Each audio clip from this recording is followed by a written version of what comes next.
What is up, my Peter Bursby Maine-iac here, Week 15 NFL Power Rankings, and let's make this quick, because it was a very interesting week. We will cover what we need to. Other than that, teams will be passed over, just for the sake of making this as short as possible. If you don't know how this works, it is a podcast-style video. We have the biggest gainer on the left, and the biggest loser on the right. Sometimes it switches up, but I like to see if you guys pay attention. Anyway. A lot of interesting moves this week. Probably no one will probably agree with me, but I think it's warranted for certain reasons. I'll explain the more controversial ones for sure. You know, the Cardinals dropping 2 spots down to 32nd. They have 3 wins on the season over the lowly Packers and 2 over the 49ers. So quality of wins, I don't think it's necessarily there. Then you have the 49ers at Cardinals drop 2 spots. 49ers go up 1 spot to 31. Quality win over the Broncos, I think overall would give their strength of victory a little bit of a boost over the Cardinals right now. And then you have the Raiders at number 30 with a good win over the Pittsburgh Steelers, one of the better offensive teams in the league. Give them credit for that. These 3 teams right here are battling for the number 1 overall pick. And it's kind of fun to see no one actually just like throwing in the towel trying to get the number 1 pick. I actually kind of like that this year. And the Bills at number 21 dropping 1 spot, losing a tough game to the Jets. Josh Allen can run the ball all he wants and set all the rushing records as he wants, but he is an absolute piss poor passer right now. He gets all the rushing yards, but his passing yards are so abysmal. It's just sad. I know once he gets better weapons, it will improve, but he's having a rough rookie year. And you have the Jets moving up a spot with a win over the Bills. So there's that. We have the Bengals at number 27 staying even. Injuries sadly derailed the Bengals season. It will be interesting to see if Marvin Lewis is back next year. I think they need improvement throughout the whole roster. A little bit more depth would also be nice. But no Andy Dalton, no AJ Green, and possibly the worst defense in the league. Tough combination. You know, the Jaguars moving down a spot, number 1 spot to number 26. I struggled with them putting them here because their defense is typically very good. They lost a close game to the Titans, but they allowed Derrick Henry to rush for multiple, I think 50-plus yard touchdowns or 40-plus yard touchdowns. I know one of them was a 99-yard touchdown. So when you get run over for almost 300 yards, your strength isn't really your strength no more. Cody Kessler's efficient in the passing game, but he's not making enough big plays to get the Jags the wins, and that hurts. And you have the Falcons at number 25 dropping 2 spots. Tough loss for them this week. Julio Jones had a good game with a touchdown, which is always nice to see for Julio Jones considering how he started the year. But that defense, that Falcons defense, can't stop anybody, and that run game seems almost non-existent. Almost. I know they're not 100% healthy, but, you know, next year this Falcons team should be better. And the Giants at number 24 gaining 2 spots, passing the Falcons. Struggled with this one a little bit, but Saquon Barkley's going off. No Odell Beckham, but they didn't struggle at all. It was against the paltry Redskins team. But I'm seeing this Giants team be more consistent. I'm seeing them use Saquon Barkley better every game. I see them being more efficient on offense. Granted, Eli's still turning the ball over a little bit, but not as much as he used to. This Giants team is consistent, and I love consistencies. So them being more consistent than the Falcons puts them over the Falcons for me, mainly because I know what I'm going to get from the Giants every week. You're going to get Saquon pounding the ball. You're going to get Eli making a couple of good throws. And you're going to have that defense making maybe a few plays. With the Falcons, you don't know if their defense is going to show up or if they're not. You don't know if that offense is going to produce or not. So I have to give the edge over the Giants right there. And the Lions getting 1 spot as well. Good win, but not against a great team. The Lions pulled off the most mysterious move I've ever seen where they were in playoff contention and they traded away their number one wide receiver, made no sense to me at the time, and it makes no sense to me now because it just looks like they're lacking that playmaker, that one, just the one person that can get you first downs consistently. But I'm not going to say it's a lost season. First year coach Matt Patricia doing better than they started the year. Interesting season for sure. And you have the Redskins at number 22 on a free fall with, as I was saying, we have the Redskins dropping 4 spots. Injuries devastated their season. Alex Smith, hope the best of him in recovery. There were rumors that maybe it was so severe that he can't play again with all the infections and surgeries he's had. But hopefully he's able to bounce back, play a couple more years. But I wouldn't push it if I was him. And Jordan Reed, get healthy too. This injuries just destroyed this Redskins season. It's kind of sad. Dropping 4 spots to number 22 is never an easy thing to do. But Redskins fans should just be patient. Mark Sanchez as your starting quarterback is never easy. And you have the Packers at 21 with a good win over... Yeah. Anyway, the Packers played okay. Rodgers played good. Jones played well. Cobb and Adams played well, too. It wasn't necessarily over a quality opponent, but then again, they gained a spot more so because of the Redskins being awful than themselves. New coach burned both his challenges in the first minute and a half, so that's going to be an adjustment in the future. But if they can finish this season strong, it will be a good sign for next year. Hopefully they can get a big name free agent or something like that to improve this team, give Aaron Rodgers, I can't say give Aaron Rodgers weapons because he already has weapons. Aaron Jones is not bad.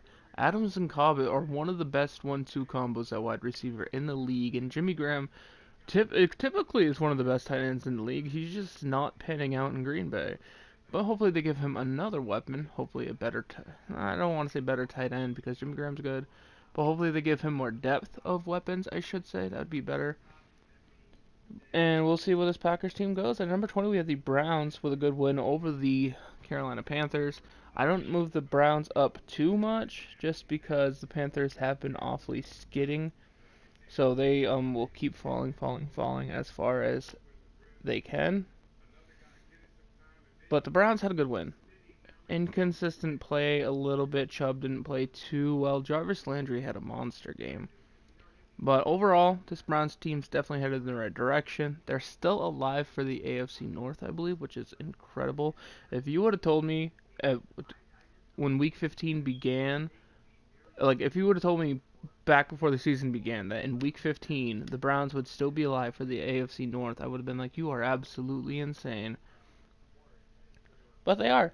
Then you have the Bucks at number 19. Tough loss to the Saints, but they kept the Saints in check for most of the game, actually. Kamara had me negative fantasy points for a little while.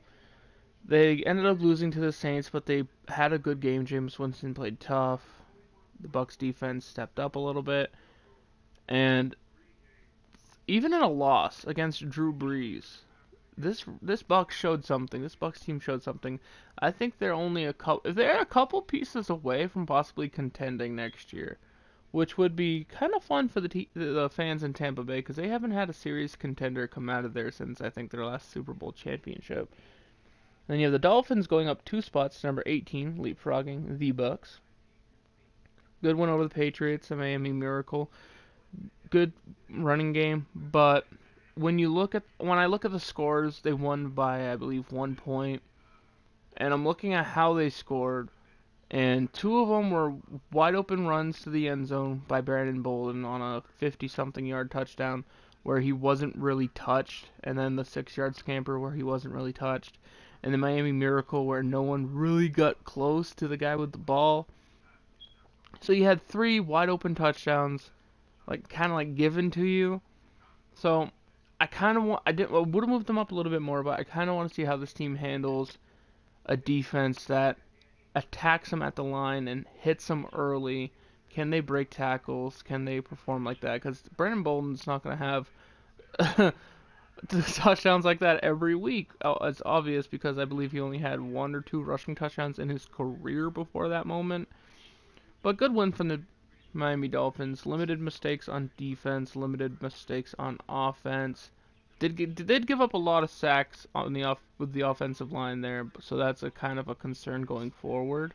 But this team is still alive for the wild card, so it'd be interesting to see if they actually pull it off.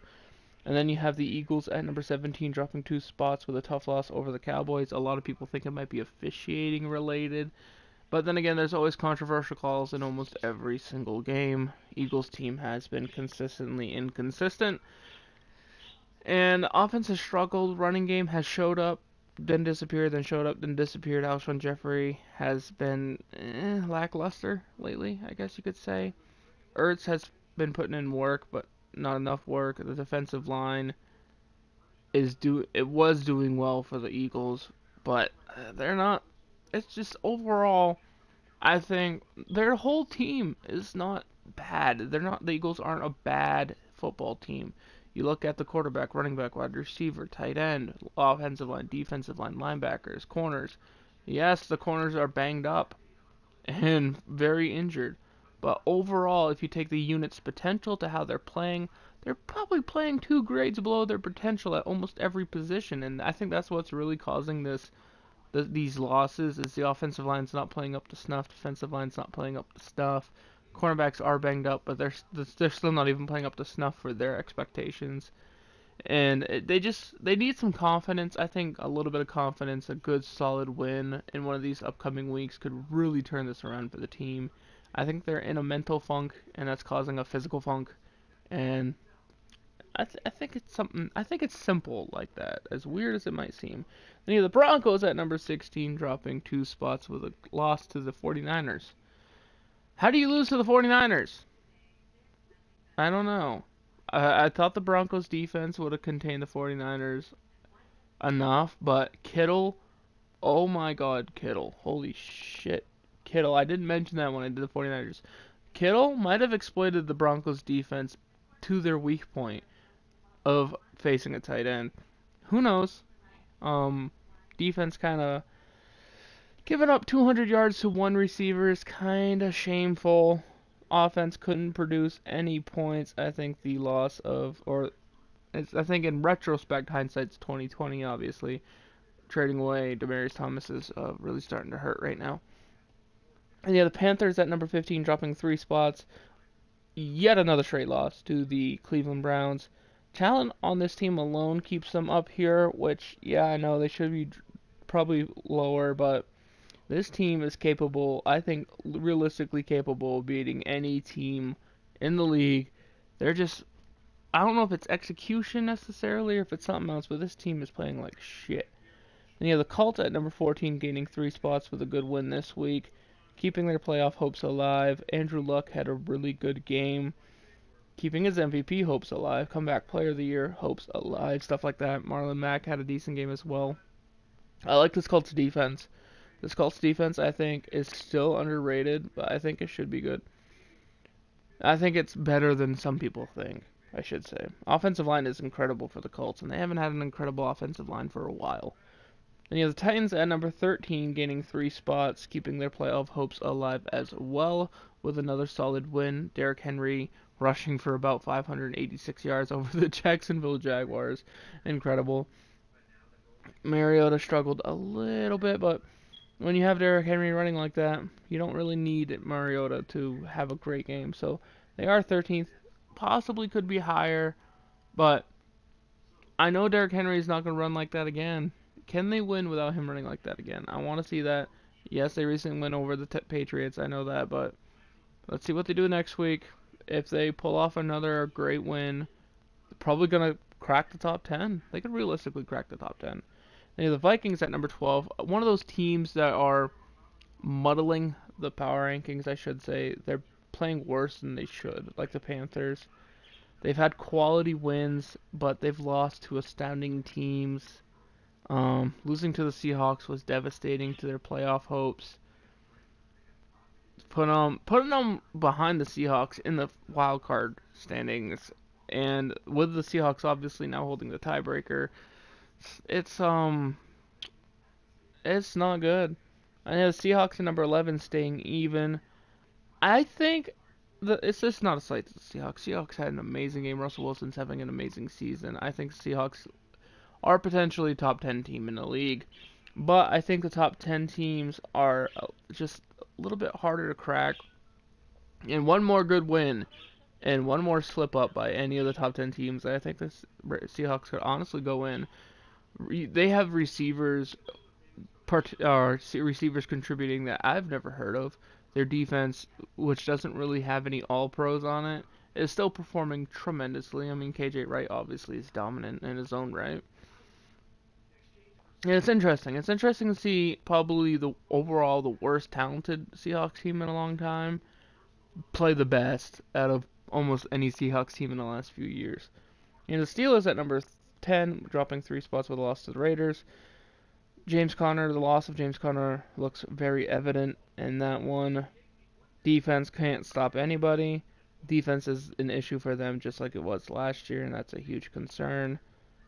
Going forward with a tough game against the Patriots, if the Steelers lose this one, their playoff hopes could honestly disappear. And it's kind of sad seeing that because they're one of the more exciting potential playoff teams, but they need to win. They have to win at least one game in the next couple weeks to stay alive, in my opinion. And then you have the Ravens at number 9, dropping 1 spot with a loss to the Chiefs. AFC North did not have a good week when your only winning team is the Browns. Lamar Jackson didn't do too well against the Chiefs. Overall, the Ravens defense held the Chiefs in check and took them to overtime, which is quite impressive. But the teams ahead of them are that much better. And I'm not saying the Ravens are bad. Number 9 is really, really good. But there's something about the lack of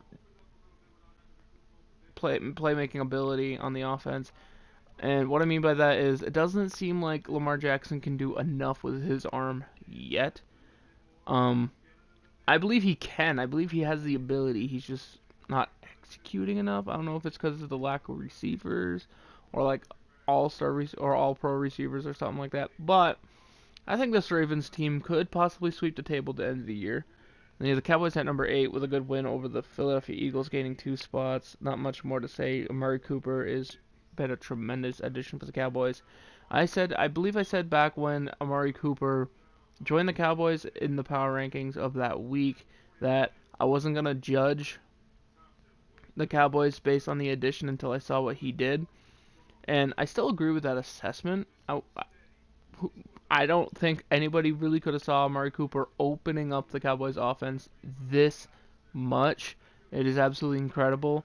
The offense being able to produce like that now with Ezekiel Elliott and Amari Cooper stretching defenses allows the defense to play with a little bit more fire, a little bit more grit, because they don't have to worry about, if we give up this field goal, we lose.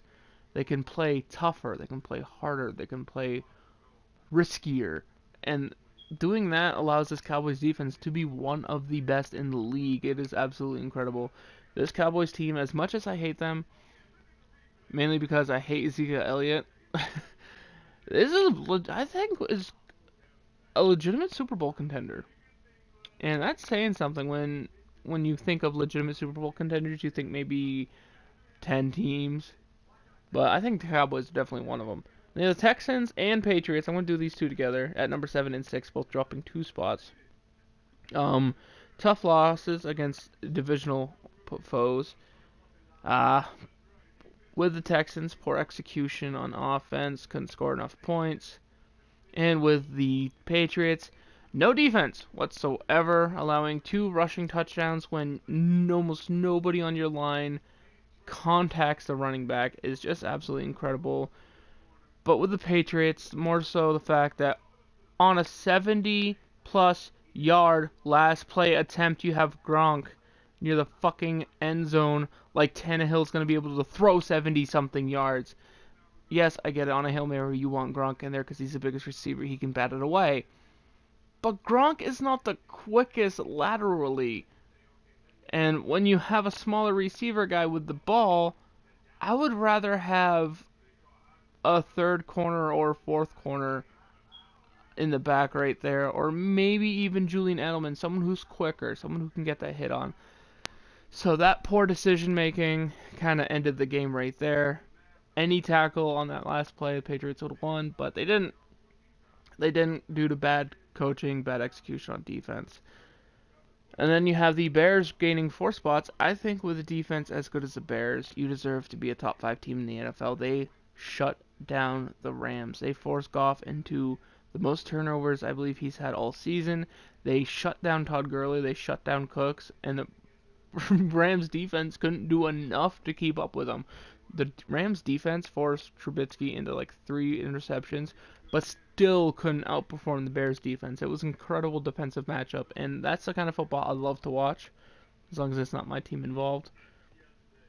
So yeah, Bears cracked the top 5, I think for the first time in a while, but good performance overall. Jordan Howard, that's what I wanted to say. Jordan Howard had a great game for the Bears. And you have the Chargers at number 4 gaining 1 spot.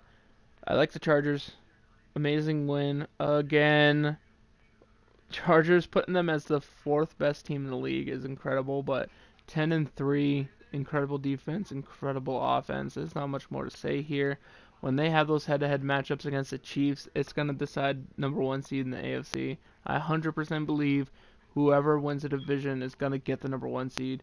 It's going to suck because whoever loses gets the 5th seed and has to play on the road for most likely the rest of the postseason, but that's the risk you run. Then you have the Rams at number 3, dropping 2 spots, and I know this happens a lot with these top 3 teams, the Rams, Saints, and Chiefs. They're all currently tied, I believe, at 11-2, but it's more so how they lost, that they keep dropping from 1, 2, 3, and the other 2 going up. 4 interceptions for the Rams. Quarterback Jared Goff is kind of Gurley not being able to do anything. That offense got stifled. It was absolutely terrible performance from the offense. Defense played pretty well. But still, you lost to the Bears. A game that you honestly needed to win to keep home field advantage throughout the playoffs. But you lost. And now you're possibly going to now have to face the Bears in the playoffs. They're going to have some confidence. It's going to be dangerous. But these top 2 teams above them, I think, are incredible. The Saints and Chiefs. Saints at 2, gaining a spot. Chiefs at 1, gaining a spot as well. Both these teams, these offenses are incredible. The Chiefs overcame the loss of Kareem Hunt. Spencer Ware didn't do great, but he played well enough. Travis Kelce had an amazing game. This Chiefs offense can beat you with Kelce, with Hill, with Spencer Ware now, with Mahomes' legs if they have to. And when he's healthy, Sammy Watkins comes back. The defense is about to get Eric Berry back, which is absolutely terrifying.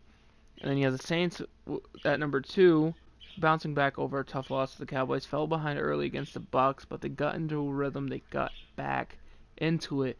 These 3 teams here at 1, 2, and 3. The reason why I put them kind of all together in my explanation is I don't think these teams are 1, 2, 3. I really don't. I think these teams ought to be 1A, 1B, 1C. Honestly mean it. I mean, these 3 teams are the closest I have ever seen in my life to 3 legitimate best teams in the NFL. Any of these 3 teams could be the best team in the NFL. They all have about equal weaknesses, and they all have amazing strengths. They can all beat each other. These teams could face each other 100 times and end up 50-50 each. It's incredible. The 3 best teams in the NFL. 1A, 1B, 1C, if I could. But sadly, I can't. So, anyway, you guys have a good week. I'll see you next time. Peace.